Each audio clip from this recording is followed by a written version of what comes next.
Hello, and welcome back to Bento English. Today, let's learn a simple but very useful phrase for cafes and restaurants. I'd like a coffee, please. In Japanese, you might say, Kohi wu yen ishimasu. In English, the polite way is, I'd like a coffee, please. Now, let's practice together. First, slowly, I'd like a coffee, please.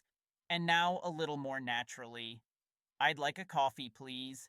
You can change the word coffee to other drinks or foods. For example, I'd like a tea, please. I'd like a latte, please. Or even, I'd like a sandwich, please. This phrase is great because it's polite, and you can use it in almost any cafe or restaurant. If you want to sound even friendlier, you can add a smile when you say it. So, next time you order a drink, try saying, I'd like a coffee, please. You'll sound natural and confident. Thanks for practicing with me today. And don't forget, follow Bento English on YouTube for more quick and easy lessons you can use every day.